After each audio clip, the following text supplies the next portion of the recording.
Imagine a society where ordinary people, traders, writers, and citizens gather in coffee houses, read pamphlets, and debate politics freely.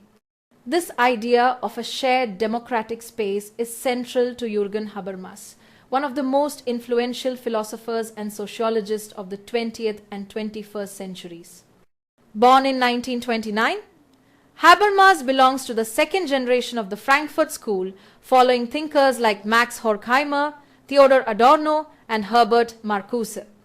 Pause here and note this. Habermas first gained international attention with The Structural Transformation of the Public Sphere, published in 1962. And yes, the concept of the public sphere has been asked in exam. In this book, he described how a new kind of social space emerged in the Enlightenment era, where private citizens could come together as a public to engage in rational critical debate. Unlike earlier representational culture, where rulers displayed power to passive audiences, the public sphere encouraged dialogue, participation, and critique. Can you recall what Habermas linked this development to? It was print culture, newspapers, journals, and pamphlets became the lifeblood of rational debate, asked in exam. But Habermas also showed how this sphere declined with the rise of mass media, consumer culture, and the welfare state, which transformed active debate into passive consumption.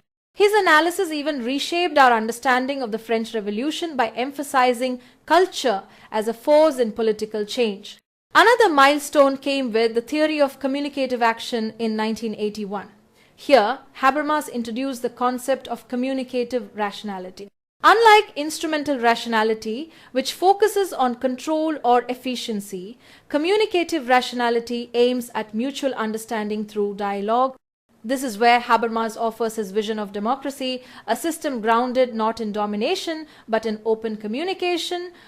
Pause here, this part is crucial. Habermas also distinguished between the life world, the background of everyday practices and shared meanings, and the system, which includes the economy and state structures.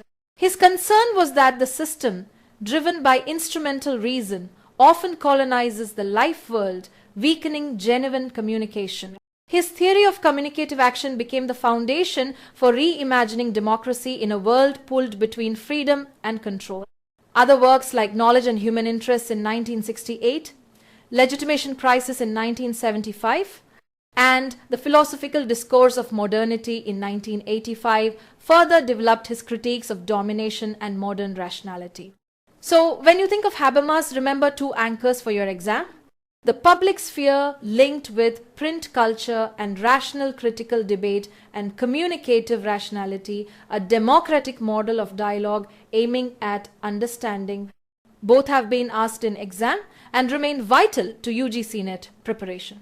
Before we dive in, pause and remember Mikhail Bakhtin is someone we've already covered in detail back in chapter 12 on structuralism.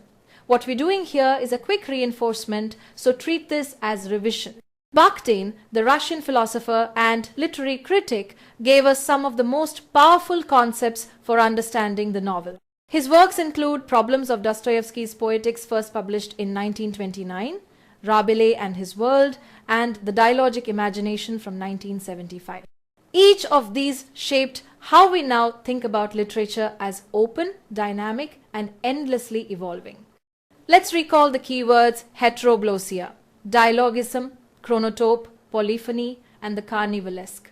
Through heteroglossia, Bakhtin argued that language is never neutral. Every utterance carries traces of other voices, other ideologies. That's why he stressed the primacy of context over text. Dialogism for him was not just a literary device, it was a philosophy of life. Meaning is always created through dialogue, never in isolation. Similarly, his idea of the chronotope, the blending of time and space, helped us see how narratives are structured by the way events unfold across both dimensions. Can you recall his concept of polyphony? In Dostoevsky's novels, multiple voices coexist without a single dominating perspective. This openness is exactly what distinguishes the novel from the epic, which he saw as closed, fixed, and authoritative. And of course, Rabelais and his world gave us the idea of the carnivalesque. Here, Bakhtin celebrated laughter, grotesque realism, and the temporary reversal of social hierarchies, a vision of life where opposites clash but also affirm vitality. And since we've already studied Bakhtin in chapter 12, this section is meant to reinforce, not introduce. Keep him sharp in memory, he comes up often in exams. Imagine a thinker who was at once a philosopher, a novelist, a playwright, a biographer, a critic, and even a political activist. That was Jean-Paul Sartre, one of the giants of 20th century thought.